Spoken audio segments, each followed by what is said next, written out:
Today I am bringing you two unique Starfield locations most players missed. These guys missed it, and so did I. You are about to see things you've never seen in the game before, and pick up some very good loot along the way. The first Starfield location that only appears in one place in the game is Reliant Medical Organics Lab. This is found here in Beta Turnian 1 in the Beta Turnian system. Now, I've not seen the Reliant Medical Organics Lab anywhere but this one place, meaning that, to the best of my knowledge, it is a completely unique one-off location. And that is rare in Starfield because a lot of the locations repeat, as you may know, and the devs do tend to reuse the same place dozens of times across the star map. But that's not the case here with Reliant Medical Organics Lab. The story behind this place is that it's a lab formerly run by a company known as Reliant Medical. According to Starfield's lore, Reliant Medical is the largest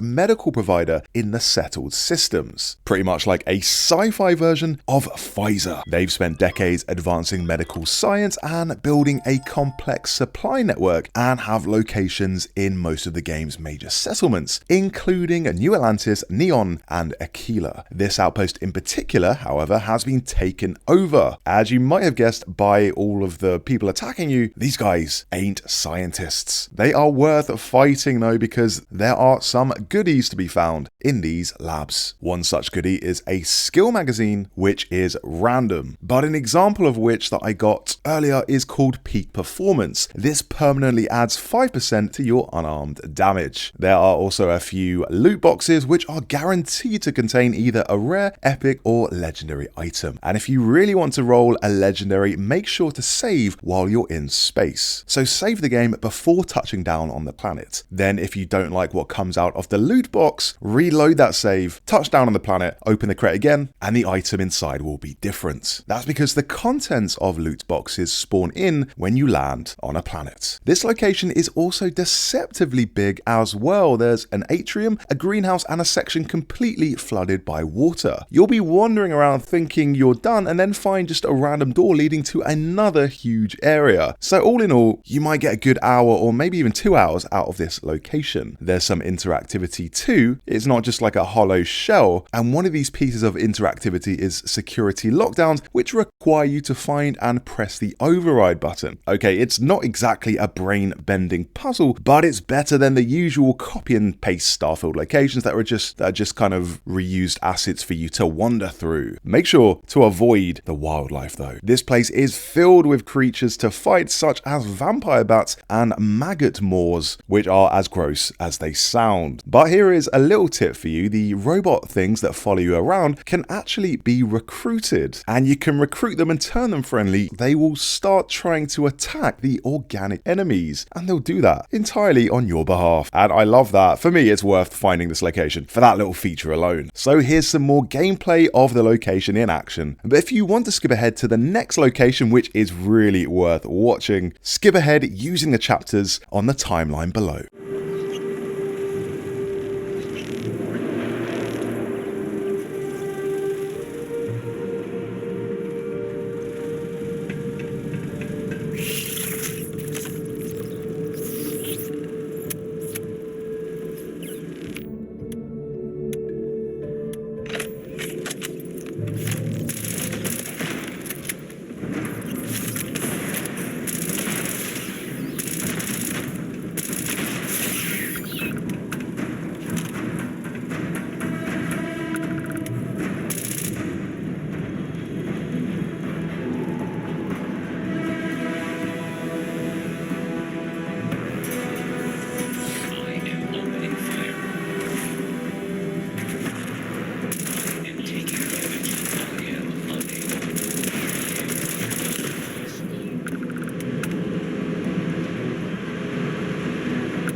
Next up, another unique place I only just discovered after hundreds of hours of play. This is Neurodyne Botany Laboratory, and it is amazing. To find this location for yourself, head here. This is Beta Mirai in the Beta Mirai system. Beta Mirai 1 to be specific. It's a level 45 system, so it's not too difficult, but what you might struggle with here are the locked doors, so make sure you bring plenty of digipicks. There are a ton of locks, but also behind those locks, a ton of loot. We are talking another skill magazine, multiple loot crates, and also a slate which opens up a new quest where you can get yourself a free ship. So it really builds on to other things after this. But we are talking this location right now, and just exploring this place is reward enough because it is insane. Just look at this place. It's basically a lab where the experiments have gone out of control and the flora has rapidly spread everywhere. There are scientists fused into the walls, which gives me a very kind of Annihilation vibe. I don't know if you remember Annihilation, but it is an incredible film, and this place seems to take cues from that, although not as gross. And we also have these plant-looking things attacking you, which is very uncalled for. A really unique organic atmosphere to this place, and that kind of plays into the gameplay at some point. So at one point you actually have to use the trees to your advantage and flip a switch in one of the rooms to release some experimental gas, which then prompts trees to grow in the center so you can climb up those and reach the third floor. A nice bit of interesting novel gameplay there, which I don't remember seeing that much in other parts of the game. Also, make sure to read the data terminals as well, because they fill you in on the backstory of this place and give you a bit more lore, which is actually genuinely interesting. I don't normally like to sit there and read the terminals, but trust me, they really do make this place come alive that bit more. And finally, don't forget the skill book. There is a skill book in this place as well, and that will make your character even better. Again, this skill is random, so for instance, it might give you a plus 5% damage to your laser weapons, or it might add a bankable auto attempt for hacking. So pick it up and see what you get.